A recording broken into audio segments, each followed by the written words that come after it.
Hello, everyone. Thank you for tuning in. I'm excited because I want to talk about my journey into the early care field.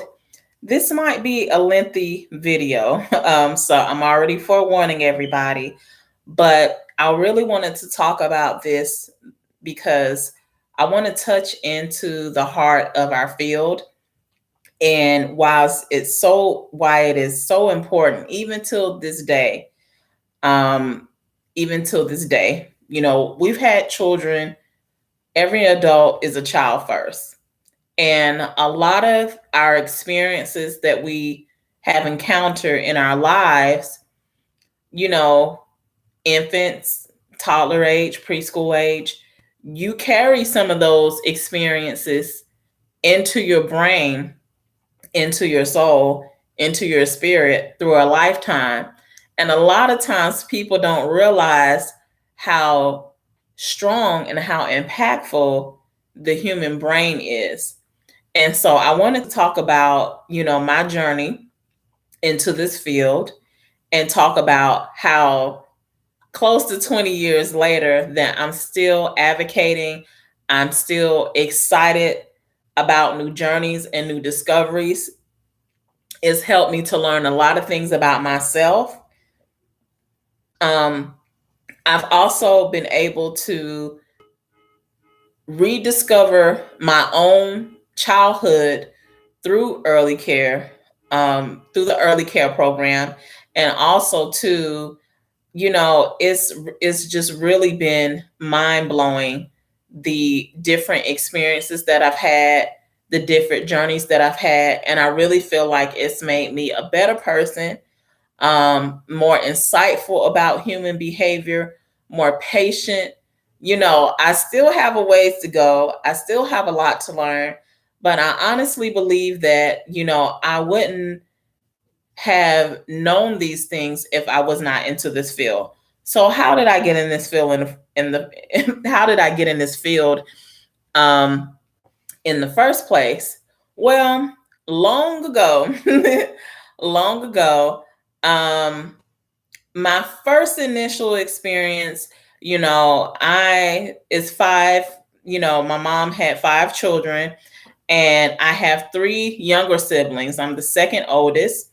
And so my three younger siblings was going to the local child care center. And at the age of 13, the owner asked my mom, um, what is April doing during the summer? And she was like, well, she's not really doing too much. I don't know, she's probably going to be around the house, because that 12 to 14 years old, 13 years old, 11, that age range right there, it's kind of, you know, a little different because you're too young to work, but you're too old to be in after school. So long story short, she talked to my mom, and I end up volunteering slash working from 9 to 5 the whole entire summer up until a week before school got out. So I was with the 2 year olds. And this is the thing, those teachers treated me like a teacher. They treated me like an adult. It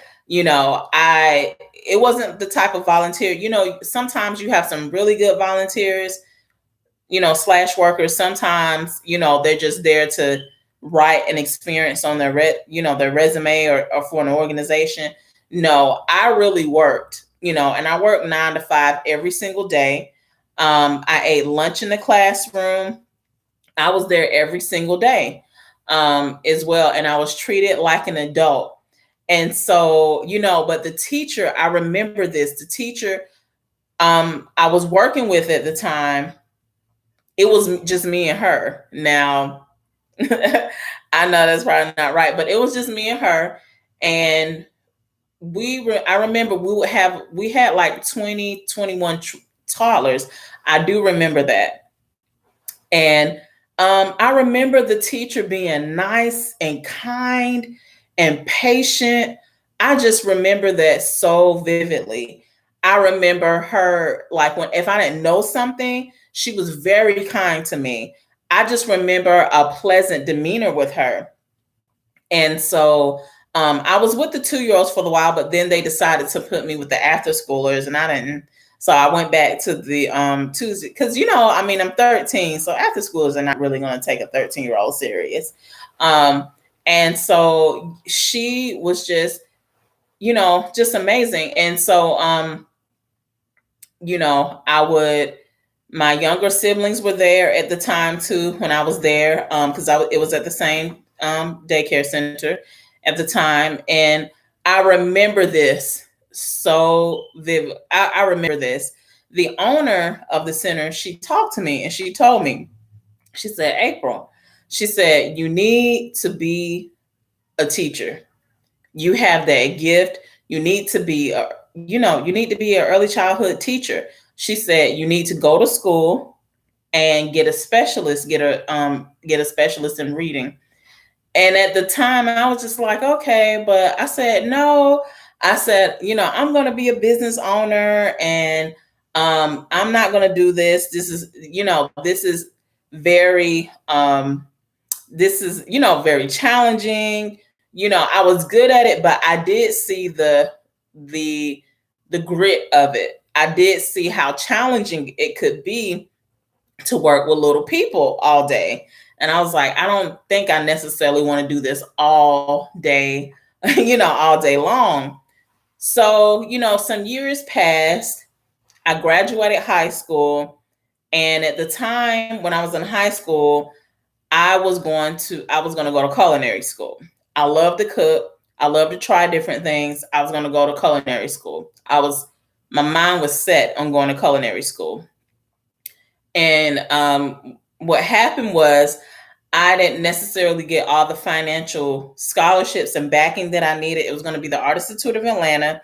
And at the time, I don't know how it is now, but at the time it was very expensive. I believe it's still expensive now, because the minute you enroll in school, you got to get a job right away. And my mom did not have the finances to finance my education like that. So, plan B, I ended up going to school. I still didn't know what I wanted to do. And I bounced around with majors. I was changing my major it seemed like every semester. I knew that I wanted to be in college and study something, but I just didn't know what that was, because my mind was so set on going to culinary school and being a chef and being a business owner and doing other things outside of being a teacher. I wasn't even thinking about being a teacher.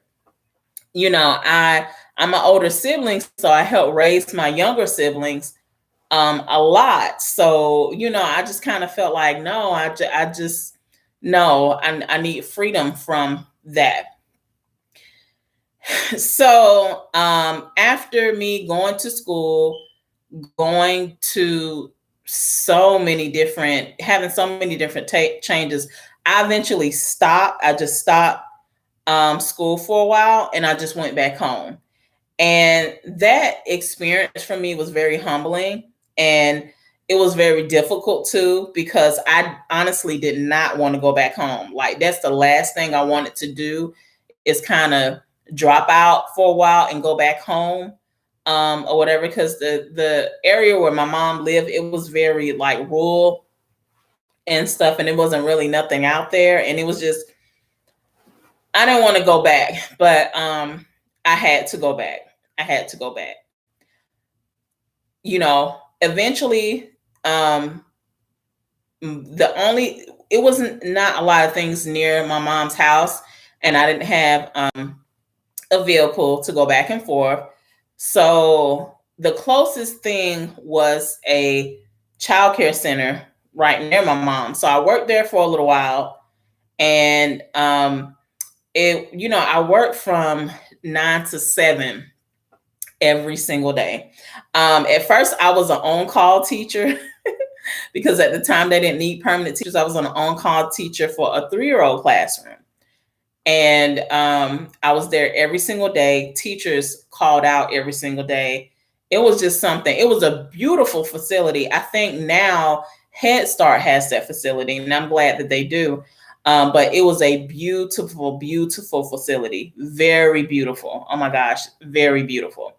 And so, I ended up leaving again because at that point I was just like really miserable. And it wasn't necessarily the job, but it was just the home situation. It wasn't necessarily the most comfortable situation. And I don't want to get into all of that, but it was just, so I left again, went back to school, and I end up, not finishing or whatever. And I gave it another try, but I was like, no, I just can't,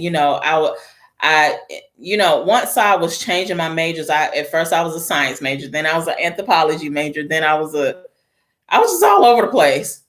So, I ended up leaving school again. And, my sister was living in an area, and she was like, well, you can, come and live with me and just kind of figure it out. So I was like, okay, great. So me and my sister ended up living together, and then I got a job at a after school program for a little while at the YMCA. I did kindergarten and first grade for a little while, and then it was just part-time. So I was like, I need something full-time. So I ended up working at a childcare center, like it's literally 2 minutes. Like, no kidding. It's like 2 or 3 minutes driving. And so, I'm still thinking, not going to be a teacher. Don't want to do it full time, but I know that I'm really good working with kids and stuff, because also too in our field, most centers, for the exception of like the NAEYC accredited centers and things like that, they don't pay very well. Like our field is not a high paying field. It's more on the lower end of salaries and things like that. And you do a lot of work and all of that, but it's just on the lower end of salaries. It's not like a high paying type of field. But even if it wasn't high paying, even if I didn't get like 6 figures or nothing like that, it doesn't even meet some teachers are not even getting paid $25,000. Some of them are not even getting paid $20,000, so I was like, no. But my sister was like, no, you stay here, figure it out, go back to school, do whatever you need to do. So I went to the school, and I was an assistant, and I started to get a really good reputation as a teacher again, because honestly, everywhere I've been, every facility or every childcare center I've been to, I can honestly say I've always had a really good reputation with the parents and the directors. I was very hardworking, but not only was I hardworking and dedicated, I'm creative too. I love the creative aspect of early care education. So one of the teachers there, she worked in the Georgia Lottery Pre-K program, and she was having some difficulty with her assistant teacher. And so, one day, because I was a floater teacher, so that means that floater teachers, basically, they go in and out of the classrooms to help where it's needed. And I was everywhere. I was even one time in the kitchen helping out. I was everywhere. I could just go to any classroom. Like some teachers, they are not strong in certain classrooms. They're strong in certain age groups. But I was one of those teachers that I can go into any age group and to teach any age group, adapt to any type of classroom, things like that. So I was definitely an asset to the company. And I was in the Georgia Pre-K classroom one day. That was one classroom I didn't go into a lot, but I was just in there one day. And I just remember, I can just remember this now. I was in that classroom and I was like, I could do this. That was the first time I felt like, you know what, I wouldn't mind doing this full time, because I always looked at it as a transition field for me, a transition period. But that was the first time I looked at it and I was like, I can do this. And I just love the children. I just thought they were awesome. I love how the classroom looked. I love the design of the classroom.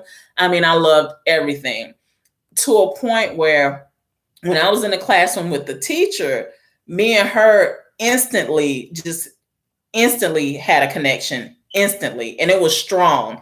We instantly connected. We instantly like started laughing, and just different things. Like, I had been in the room all year. And so she went to the directors, and she asked them, like, for next year, would they consider me being an assistant? And I was like, I don't know, and stuff. She was like, will they consider me? Long story short, they did end up removing the other assistant, and that was just like drama. Oh my gosh, that was drama, out of the program. And they end up putting me in the program as an assistant. And that's when, honestly, my life changed. When I became an assistant teacher in the Georgia Pre-K program, I just felt like that's where my life changed. They at the time, the school where I was working, they were new to the program, and so they were learning a lot. But despite that, they had a teacher, and that was the lead teacher that I worked with, that was very passionate about children. Like, she was one of the most passionate, humble, creative, fun teachers that I've ever worked with. And, at first I was a little nervous because people would kind of say things about her, but I learned to shut the gossip off and just just go in full throttle. And I just loved it. I loved the philosophy of it. That's when I first learned about creative curriculum. I loved how they said children do not use any worksheets. We don't do skill and drill, skill and kill. That's where I first learned about learning centers and charts and themes and project-based learning and all different types of math concepts. See, at the time, I didn't learn it in school because I wasn't going to school as a traditional teacher. And so that's where my life really changed. And the awesome thing about it was, the program is lottery funded. It's funded by the state. So it operates a little bit differently. So I was required to have planning day every single day. I was required to, partner with my teacher. And the better and better we got along, it was as if I was an assistant teacher, but it was as if like it was two lead teachers in the classroom. Because when I went into that program, I went full throttle. Like, they have a website where they have like lesson plans and newsletters. Everything that came out about the program, I read it. I read the operating guidelines. I read every newsletter, every article. I saw every video. I just engrossed myself into the pre-K program. It was like I was eating Thanksgiving. Like, pre-K was on a plate and I was just eating it up to a point where, when I left there, and even when I went to another facility, people call me Queen Pre-K. They gave me that name because I just love pre-K so much. I just really, really loved it. And I was like, I can do this. And that's where I believed in. And I think for me, the life-changing thing is that I saw how developmentally appropriate practices looked. And Georgia Pre-K really talks about is research-based. Their trainings are phenomenal. They have like the best trainings for me. And I'm gonna, it's amazing, but they have the best trainings. And so the awesome thing was that, when I went into the program, and was learning about the program, you have training. You can do your training throughout the year. They pick a date for you. My training was right in the beginning of the year. I want to say maybe it was like the second week of when school started. And so that was awesome because it really set me up for success for that whole entire year. So when I went to the training, I loved the training. I just loved every aspect of it. The training was engaging. A lot of times, sometimes I went into trainings in the past and they were boring. And that's the thing, like, for me, I like things to be engaging. I like creativity. I like fun. I like exciting. And so we were playing games. They were giving us research. They acted out skits. I mean, it was just amazing. And so after that training, having that partnership with my teacher, liking my teacher, loving the children, I was just like, but at the time, I was only making like 650 an hour or something like that. Isn't that insane? 650 an hour. I was only making 650 an hour and I wasn't making nothing. I didn't have any benefits. I wasn't making anything. But, thankfully I was living with my sister because, I think about teachers like that because a lot of teachers are in that situation in early care. And some of them are probably not making like 650, but some of them are making 8, 9, not like a whole lot. And in Atlanta, in Georgia, like where I live, it's expensive. It's really expensive. I wasn't making nothing, but at the same time, my life was so fulfilled by doing what I did. And I was obsessed. Like when I tell you I was obsessed, if I was not on the computer reading those articles, I was doing lesson plans. If I wasn't doing lesson plans, I was going to dollar store and picking up something. If I wasn't at dollar store, I was making something. If I wasn't there, I was just obsessed. That's the only thing the way I can describe it was I was obsessed with early care education. I was obsessed. It was like a beautiful obsession. And on Saturdays, that for me was my research Saturday. So on Saturdays, I would get up in the morning and I would just read, I would just read articles, look at videos, look at lesson plans, excuse me, all of that. And I was telling my teacher what I was doing. She was like, girl, you need to give yourself a break. You're going to burn yourself out. But, I was so engrossed in it. The following year I went to training and, I'm still really great at what I do.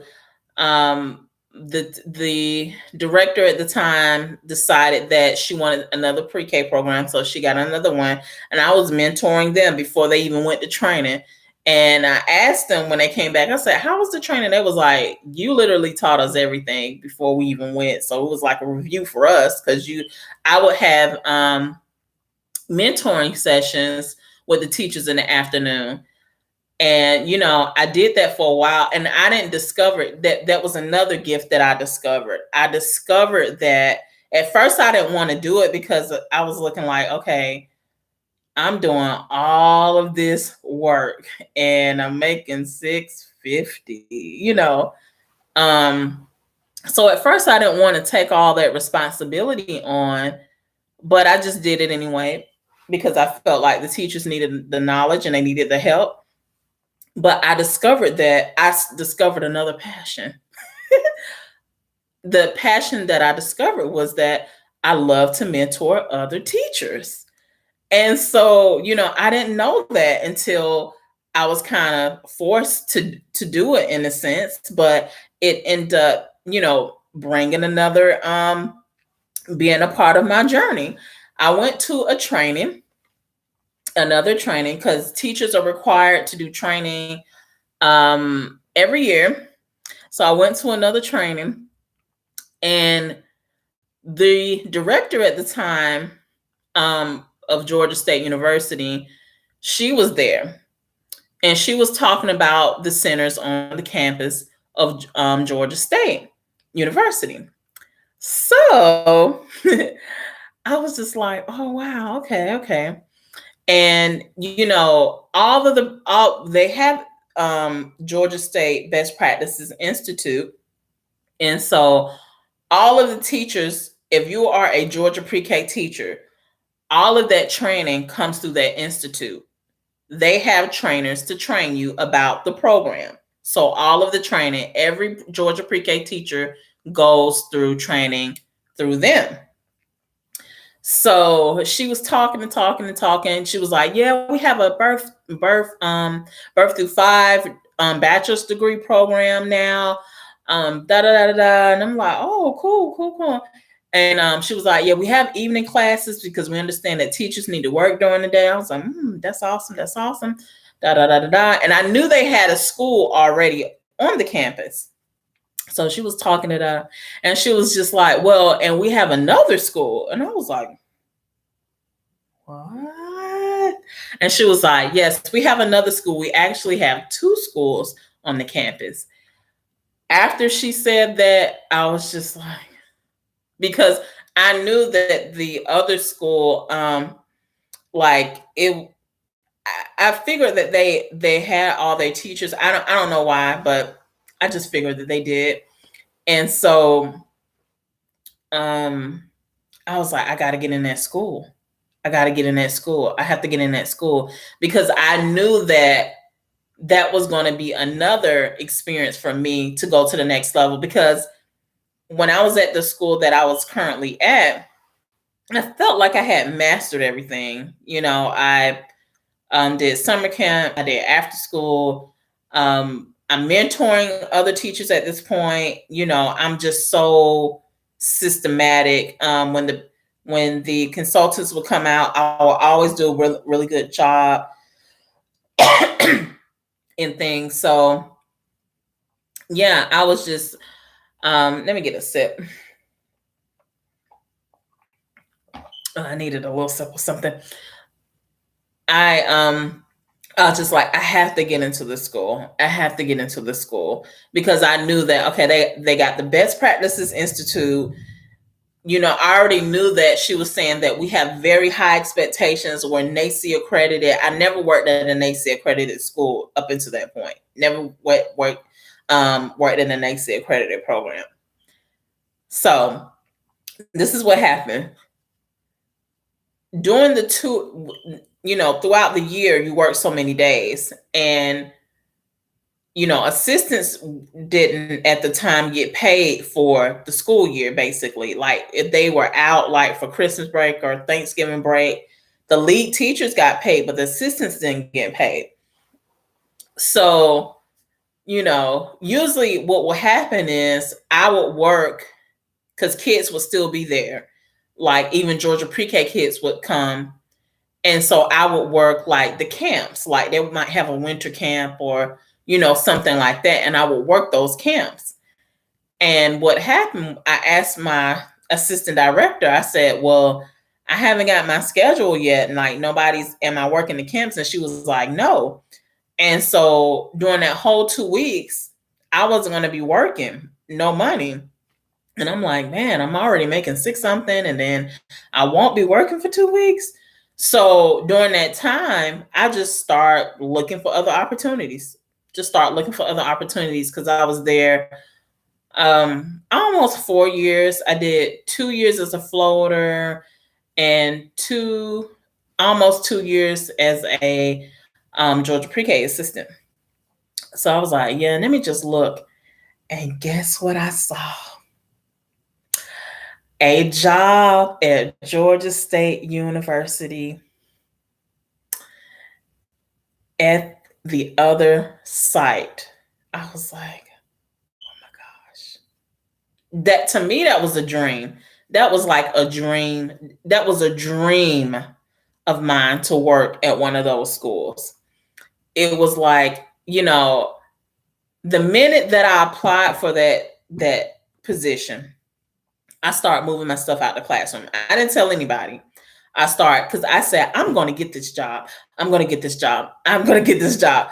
And I would visualize myself, getting that job. I would visualize myself walking on the campus. I would visualize sitting in an interview. I was like, I got to get this job. I got to get this job. And so lo and behold, I got the opportunity. I went to the interview. I interviewed well.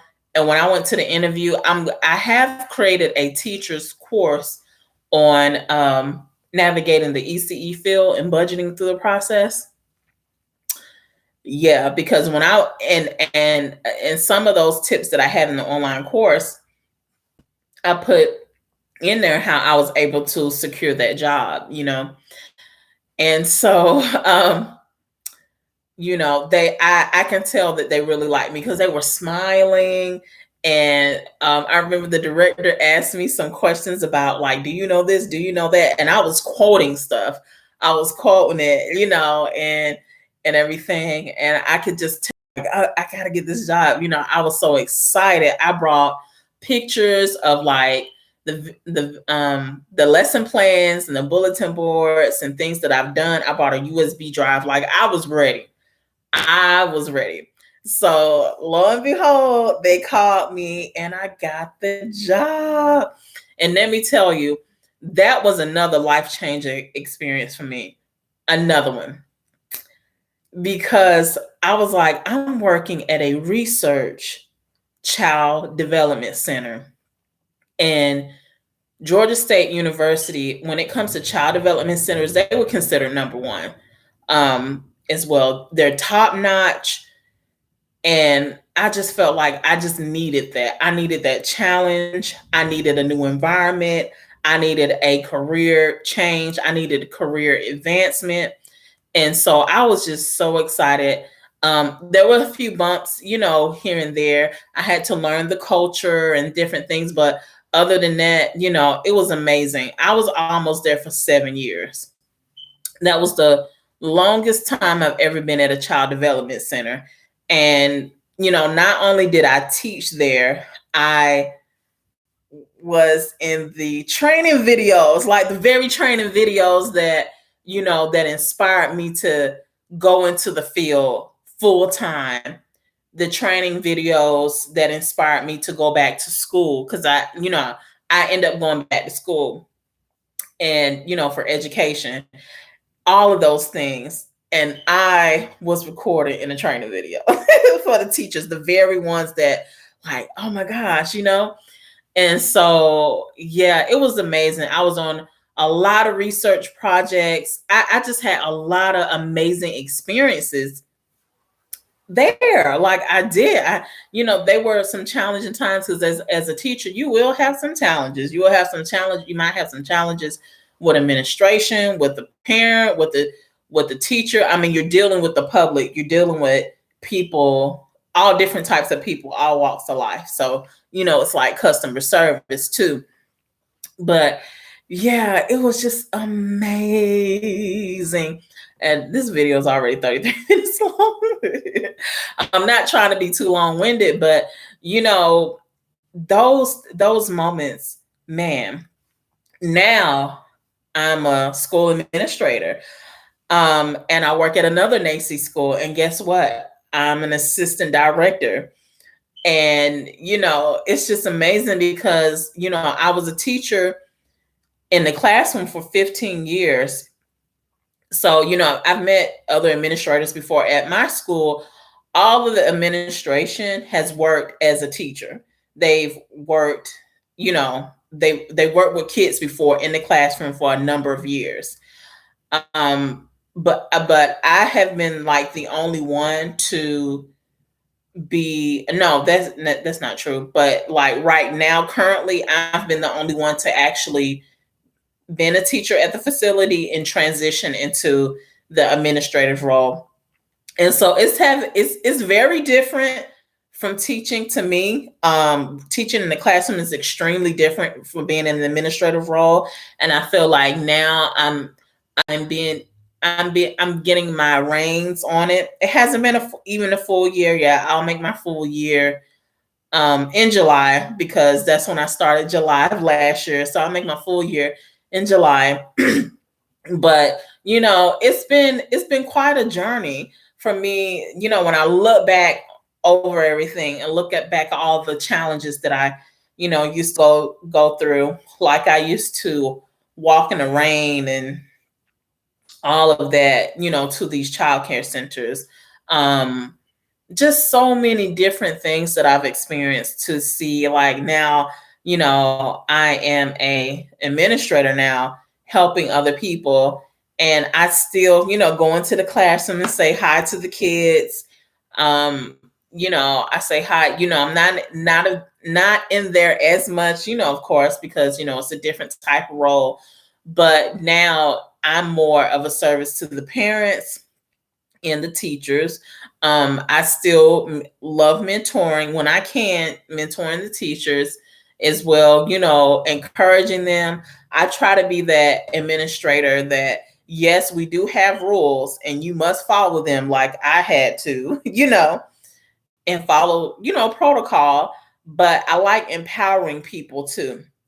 I like bringing out the best in people, really lighting a fire and illuminating that gift, because I feel like every teacher that they feel like she has or he has, because I've mentored male teachers as well in the field, every teacher that feel like they have been called to this field and have a passion for it, I feel like I can be an instrument in illuminating that gift and really bringing that gift to full fruition, tapping into some things that they felt like wasn't there, or challenging some things, you know, um, as well. So yeah, this it's been quite a journey. So now, I've always, even though I'm still a full-time administrator, our school has not opened up yet,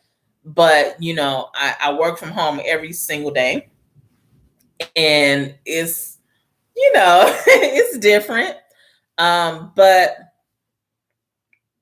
now I'm embarking on another journey, and that's really building my own company. So now the Birth to Life Early Care Institute founder, April Jones, which is me, I've started it during this quarantine because I've been wanting to do this for forever. I mean, I've been wanting to be a business owner. Let me get another sip. And no, I don't have no COVID-19. But I've been wanting to do this for forever. And, um, my schedule at the time was very busy, rotated out of 3 shifts. They were long hours, commuting was long. And so my family's been safe. I've been able to really, after I finish doing my work that employs me, I go into doing other things for my business. And it's difficult. It can be challenging, but at the same time, I'm loving it. I'm loving even doing this live video right now. Um, I'm loving so much of it. I'm just loving, I've done the tummy time video. I've given away, a virtual home visit. I've put out content for parents to use, especially when the quarantine started and parents was trying to figure out, oh my gosh, what do I do with my child? Like, what's going on? I put out a morning schedule, like how to set them up for success for the day. I launched a podcast on Buzzsprout, Birth to Life Institute. I launched this video channel. I launched my Facebook page, like so much. And I'm getting followers, and I'm getting people that's really want to invest in their child's education, that's interested about learning about ECE, because what I've discovered is it's just not about learning about concepts, content, even all of these things. It's the discovery of human behavior. it's a discovery as us as humans. Because throughout all of this time, one of my favorite trainings and one of my favorite things to read about is brain development. Brain development. And that's why I feel like ECE is so important, because the information that I've read, resources and research have stated that 90% of the brain is developed by age 3. So, as educators and as advocates, we are shaping your child's brain, that these experiences can last through a lifetime, and so it's like, how important is that? I mean, just knowing that alone, and the wiring of the brain that happens during infancy and young toddler stage and older toddler stage and pre-K stage, if we really knew what was happening with our early learners when it comes to that brain, and if we really had the knowledge and passion for education, you should see a child care center like you see gas stations, to be honest with you. You should see child care centers like you see at McDonald's. They should be everywhere. And they should be institutions for early learners. And they should be knowledge hubs for parents as well. They should be.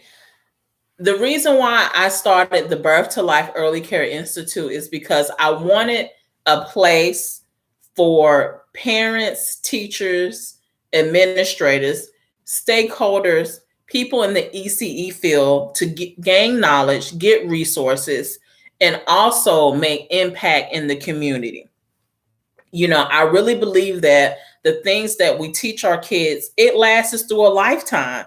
There have been times where when adults, I look at shows sometimes like reality shows, but here and there, but I look at different shows that have like therapy sessions or talk shows and different things like that. They always go back to their childhood, and the most traumatic things that they remember happens, during age 5, age 6, but even before then, at 2, I remember my parents getting into a huge argument, and it was scary for me. And then that's when they start developing these certain patterns in their brains. And so, my field focuses a lot on social emotional development for children. And, now, long time ago, when I was in school, we had mostly, you sat at desks, but the ECE field is more about, children exploring and discovering concepts in learning centers and project-based learning. And I really feel that philosophy should be adopted all across the board. And that's why for me, I could never really do elementary school, because children sitting at desks 75% of the time, I just can't do it. I don't believe it. I don't think it works, and that's nothing against any elementary school, middle school, or high school teacher, but I don't feel inspired by that. So therefore, if I'm not inspired by just having someone just sit at a desk or just doing black and white a lot of times, and maybe, certain schools are not like that and things have changed. No. I take themes that children are interested in and integrate them into the classroom and teach concepts that way, and I really believe in that. So, and I've seen the success of that, and the children are excited about school, because, you don't want children to go to school to be like, oh, school, you want it to make it exciting. And that's what I said for myself as a teacher. I said, when two children come to school, I want it to be exciting. I want it to be fun. I wanted, I want them to love coming to school. And I want to create, and creating all of that those 3D projects, changing the learning environment, making it inviting, and games and all of these things. It's a lot of work. It's a lot of time, and it takes a lot of effort. And then I started learning about how to work smart as well, and try to give myself that balance too, because it took years for me to shut it off. It took years. And I think my last 2 years in the field before I retired from the classroom as a teacher, because I said, after I leave out the classroom, I won't, necessarily teach, the early learners again. I finally started to get some type of balance, meaning that I didn't come home and look at the computer for another 4 hours after being away from home for 12 hours. I didn't do that unless I had to do like a classroom assignment for school or something like that. And I tried to balance that out as well. So yeah, so I'm very excited. As you can see, I got me a little office going here, like my little background, my little office, going. I have like Mr. Fuzzy, he's back here. He he is a little puppet that I, do with different things. But yeah, I'm excited for these new learning experiences, these new learning opportunities. And when you look at this video, thank you so much for tuning in. Another aspect, so about the Birth to Life Early Care Institute, I offer coaching for parents. So, through the years, I've coached all types of situations, you name it: divorce, children struggling with separation anxiety, special needs, a death in the family, potty training, how to get them interested during mealtime, have a bed routine.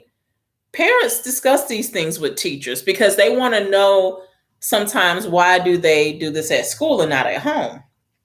And how can I do that? And so, I do offer coaching sessions for parents as well. And so, you can follow me on my website at Birth to Life 5 at facebook.com, or you can email me as well at birthtolife at gmail.com if you're interested in coaching sessions. I also offer the virtual home visits as well to integrate engaging learning opportunities and transform your house into a learning environment for children. And I will do that for infants all the way through older preschoolers, which are 4 and 5. So I specialize in early care education. So that's infants through older preschoolers. And the reason why I specialize in that is because I taught that for 15 years. I have certifications and credentials in early care education primarily. I did do after school. I did do kindergarten, first grade, so all the way through 6th grade. I did do after school programs, but however, I did not necessarily go to school for elementary education. But I'm more passionate about birth to 5. And the reason why I say birth to 5 too is because, parents can teach their children why their children are inside of the womb, why your baby is inside of the womb. I strongly believe that. Like, to think your emotions, they feel that. They feel trauma. If you're experiencing any type of trauma or any type of grief, they experience all of those things while that baby is being formed in the womb. And, I even talk about things that parents can do If you're pregnant, still read to your baby. Read. Yeah, they're in the womb, they're not born yet, but you can still pick up a book and read. Let them feel the vibration and the rhythm of your voice. They can still hear all of these things. It's amazing. So that's why I focus on birth to 5, but I call it birth to life because I believe that, high quality education, concepts like these, you're not necessarily going to be perfect all the time, and it's totally okay that it can really transform anybody from birth to life. So thank you for tuning in. I would like to do another series on this. This was mainly my journey about what led me to the early care field. I'm still passionate about it. I do miss the children at the school um, as well, but I will be seeing them soon because we're going to have a soft launch, a soft opening for our school again. You can, write comments or questions. I would love to get back to them. I'm always looking at how to develop more content. I feel like I have a million and one ideas about, videos and content and resources that I want to give to parents and teachers and ECE professionals. But, hearing from you and hearing any feedback will help me to develop those resources and possibly give you those tools as well. And also for when I create like the courses, information that you can utilize for your online course too. So thank you for listening. Thank you for tuning in. I love everyone.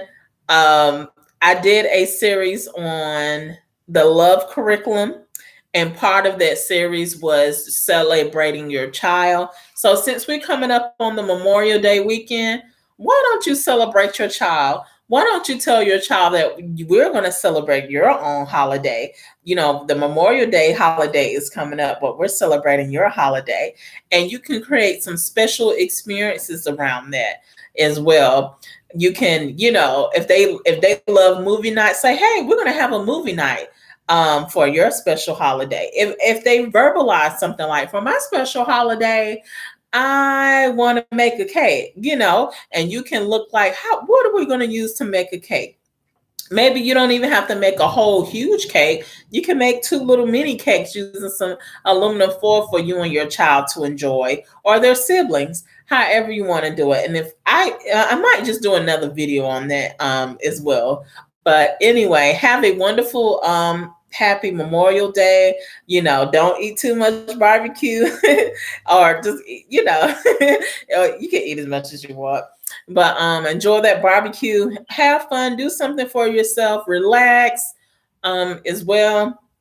And just have a wonderful weekend.